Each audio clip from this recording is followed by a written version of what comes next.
Isabel Cruz ducked into the school bathroom with her friend. She was about to try the new pill she got from a party. Mia, her friend, waited in the doorway, scrolling on her phone. She could hear her friend, but as time passes, Isabel grows increasingly quiet. After some time, she began to worry about her friend and pushed the door, but it was already too late. Collapsed on the toilet floor. She was lifeless. All because of one pill. Further inspections showed that the so-called chill pill was in fact fentanyl. But how did this pill come into a 15-year-old's hand? Fentanyl didn't arrive in America with the drama of a cartel shootout. It slipped in quietly, and it spread like wildfire. Fentanyl is basically garbage heroin. It's synthetic, cooked up in labs, no poppy fields needed. Cheap to make, easy to smuggle, endlessly adaptable. A dealer's dream. Fentanyl is 50 times stronger than heroin and 100 times more potent than morphine.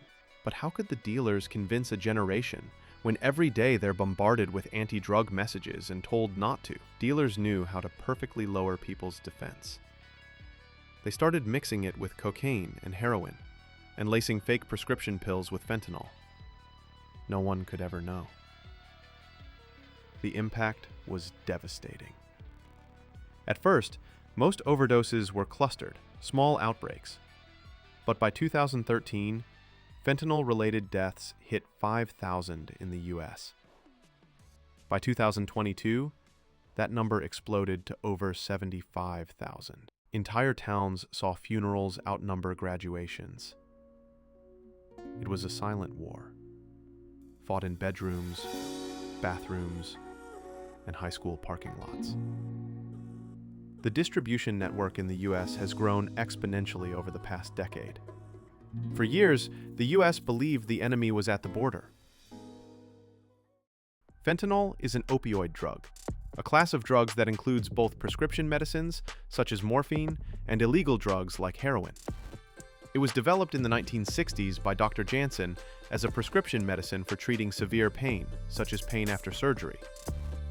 Fentanyl can ease pain and make a person feel happy and relaxed. These effects can lead to other changes in mood and thinking, such as wanting to take more of the drug and having a hard time concentrating or making decisions. You see, your brain has its own built-in chemistry set.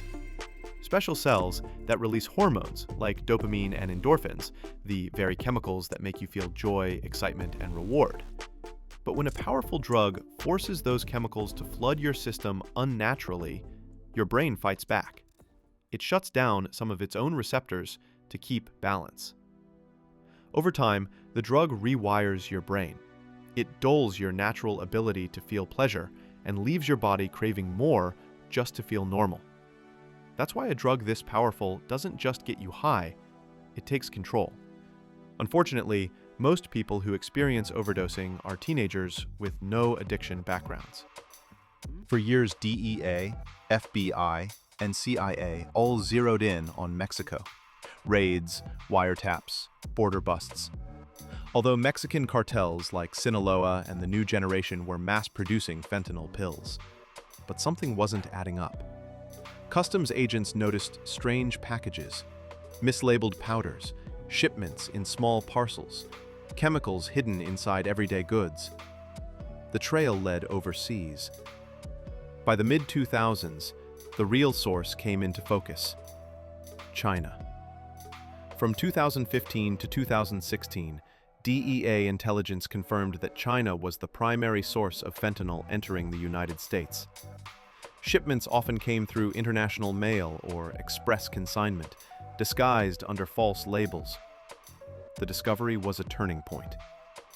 US pressure mounted on Beijing, and in 2019, China announced it would regulate all fentanyl-related substances as a class, closing one loophole traffickers had exploited. It looked like a breakthrough, but the system adapted quickly. After the 2019 ban, Chinese chemical suppliers shifted to selling precursor chemicals, the ingredients used to make fentanyl. Those precursors were shipped to Mexico, where cartel labs took over the final step, turning chemicals into powder, powder into pills, pills into American funerals. The US countered hard, Agencies expanded their scope, not just targeting smugglers, but also disrupting supply chains. Treasury blacklisted Chinese brokers, Mexican cartel bosses, and even Indian companies. The goal was to cut them off from the banking system. Without their laundering machines, they couldn't continue their operation. Financial investigators uncovered trade-based laundering schemes, documenting trade-based laundering and networks used to move proceeds and to pay for precursors, uncovering shell companies, fake invoices, and chemical brokers with polished websites that appeared to be legitimate exporters. Some were even registered in Japan, like Amarvel Biotech, hiding in plain sight. Professional-looking websites, clean paperwork, fake catalogs. But behind the corporate masks, these were fentanyl front companies.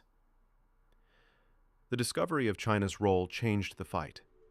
Major seizures and prosecutions increased. This resulted in overdoses decreasing, but the crisis was still active and global. When Chinese manufacturers faced tighter controls, tariffs, and sanctions, the network adapted. Precursors were rerouted and increasingly moved through third countries before reaching Mexico.